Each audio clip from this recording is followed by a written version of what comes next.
Hello NBA fans, every day we have news about the Los Angeles Lakers. I'm a Lakers fan and I'm counting on you to subscribe to the channel and leave your. The best free agent for the Lakers to bring in is Malcolm Brogdon, a solid player who will be a key part of the Lakers' rotation and could once again be named Sixth Man of the Year. The Lakers are encouraged to sign Malcolm Brogdon. The Los Angeles Lakers are working on building a contender around last season's blockbuster addition of Luka Doncic, and could have their eyes on a player named the biggest steal of free agency. James Herbert of CBS Sports noted that former Boston Celtics star Malcolm Brogdon is still looking for his next NBA home and could be a bargain for a team that lands him. After a couple of years in Portland and Washington, it feels like it's time for the veteran guard to get back on a winning team, Herbert wrote. If healthy, he could be a real bargain for a contender. It was only 2 years ago that he won Sixth Man of the Year in Boston. Bleacher Report's Timothy Rapp named the Lakers as a team to watch for Brogdon, who has shared his admiration for Lakers star LeBron James in the past. Speaking to Brandon Scoop B. Robinson, the former NBA Rookie of the Year said he believes James is the greatest of all time and disagrees with those who use his longevity as an argument against him. I think that LeBron is playing at a higher level, but I think medicine and I think science has come a long way, Brogdon said. But I think also longevity has to be counted for LeBron. He's the first player in this game to have longevity that is counted against him, you know? It's one of his downfalls. Brogdon was a solid contributor for the Washington Wizards last season, scoring 12.7 points with 3.8 rebounds and 4.1 assists per game. Eric Dixon, R.J. Davis, Arthur Kaluma and Augustus Marsoulianis sign Exhibit 10 contract. The Los Angeles Lakers announced they have signed Eric Dixon, R.J. Davis, Arthur Kaluma, and Augustus Marsoulianis. The terms of the deal were not disclosed, but they are presumably Exhibit 10 contracts. That would allow the Lakers to have those players on their roster for training camp and then easily convert them to their South Bay roster in the G League if they don't make the parent team or land a two-way contract. The Lakers have put an added emphasis on player development in recent years, looking to find gems to supplement their roster with some cheaper talent given the restraints of the NBA's new collective bargaining agreement. The main way to do that is with two-way contracts, and the Lakers already added 2 players this offseason in Christian Koloko and Chris Manon. Teams are allowed to give out 3 two-way contracts, which means the Lakers have 1 more available after choosing to part ways with Trey Jemison III. Considering the Lakers have not yet given out their 3rd two-way deal, it's reasonable to expect them to keep it open until training camp. That would allow Dixon, Davis, Kaluma, and Marsoulianis to compete for it in the preseason. It was originally reported after the 2025 NBA draft that Dixon had signed a two-way deal with the Lakers to occupy that spot. He was dealing with some sort of leg injury, however, which kept him out of Summer League. Reports later surfaced that Dixon never officially put pen to paper on his two-way contract. Since he had already agreed to that deal though, he is likely the favorite to get the 3rd two-way spot if he has a strong training camp and can prove that he is healthy. In 5 seasons with Villanova, Dixon averaged 14.3 points, 5.6 rebounds, and 1.4 assists in 27.5 minutes. His final season was his best as he was named to the All-Big East first team in 2024-25 and led the NCAA with 23.3 points per game. He shot 45.1% from the field and 40.7% from three-point range with 5.1 rebounds and 1.9 assists per game. Davis, a point guard who joined the Lakers for Summer League, had a strong 5-year collegiate career with at North Carolina. In his final season with the Tar Heels, he started all 37 games and averaged 17.2 points, 3.4 rebounds, 3.6 assists and 1.0 steals in 34.2 minutes, earning All-ACC second-team honors. He also was the 2024 ACC Player of the Year and claimed the 2024 Jerry West Award, presented annually to the nation's top collegiate shooting guard. In 175 career games, 155 starts, at UNC, Davis averaged 15.6 points, 3.8 rebounds, 3.2 assists and 1.0 steals in 32.4 minutes. Kaluma also played for the Lakers in Summer League, averaging 4.5 points and 2.0 rebounds in 12.3 minutes across 4 appearances between San Francisco and Las Vegas. He played 4 collegiate seasons, finishing up at Texas where he put up 12.3 points, 7.5 rebounds and 1.8 assists in 29.3 minutes this past year. Similar to Dixon, Marsoulianis joined the Lakers for Summer League but was not able to suit up due to injury. He played 4 seasons at St. Mary's and was named the 2025 WCC Player of the Year and earned all WCC first-team honors. In 138 career games, 91 starts, he averaged 8.9 points, 2.2 rebounds, 3.7 assists and 1.0 steals in 24.7 minutes. Lakers consulted Luka Doncic about trade for big man. The Los Angeles Lakers won big when they acquired 5-time NBA All-Star Luka Doncic in a trade with the Dallas Mavericks in February. But they also lost Anthony Davis in the process, which left them without a center for the rest of the season. Shortly after landing Doncic, the Lakers reportedly consulted him about a trade deal involving Charlotte Hornets center Mark Williams, whom Doncic had requested to play with, per ESPN's Ramona Shelburne and Brian Windhorst. The Hornets had accepted the Lakers' offer that would give them Dalton Knecht, who was the number 17 overall pick in the 2024 NBA Draft, a 2030 pick swap and a 2031 first-round pick in exchange for Williams. However, the Lakers ultimately rescinded the trade deal after Williams reportedly failed his physical examination.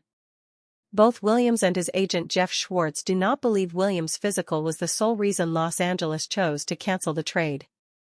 "I don't think it was solely because of my physical," Williams said to ESPN. "I felt like I could have contributed to them. But, obviously, they had second thoughts." Although Doncic and Williams had never played together, Doncic had selected the 7-foot center out of a list of potential trade targets for the Lakers. Los Angeles was unable to acquire a dominant center after rescinding their deal with the Hornets. It ultimately came back to hurt them when they were eliminated in the first round of the Western Conference playoffs for the second season in a row. Williams averaged 15.3 points, 10.2 rebounds, and 2.5 assists in 44 regular season games with Charlotte. He played against the Lakers shortly after the canceled trade and put up 10 points, 9 rebounds and 2 assists across 29 minutes to help the Hornets defeat the Lakers 100-97. He was later traded to the Phoenix Suns on the night of the 2025 NBA Draft. The Lakers never commented on the claims that their decision to rescind their offer for Williams was due to anything more than a failed physical. But regardless of the reason why Los Angeles opted against Williams, the Lakers have finally signed a center for the next 2 seasons. 7-footer DeAndre Ayton agreed to a 2-year, $16.6 million contract with the Lakers at the beginning of July. DeAndre Ayton was top target from start of free agency. The Los Angeles Lakers went into the offseason with one abundantly clear need, and that was to add a starting center. When the buzzer sounded on June 30th, it wasn't long before the team's presumed top targets were off the board, namely Brook Lopez and Clint Capella. But ultimately, it worked out for LA after DeAndre Ayton was bought out by the Portland Trail Blazers and promptly signed with the Lakers. The days between Lopez signing with the LA Clippers, Capella signing with the Houston Rockets and Ayton signing with the Lakers came with some anxiety for fans. Especially after rumors leaked that Lopez turned down a starting role with the Lakers to back up Ivica Zubac in Inglewood. However, those reports may have not carried much weight. As NBA insider Mark Stein reports, the Lakers appeared to have their sights set on Ayton from the onset of free agency. "I believe that DeAndre Ayton was the Lakers' top target among centers from the first minute of free agency.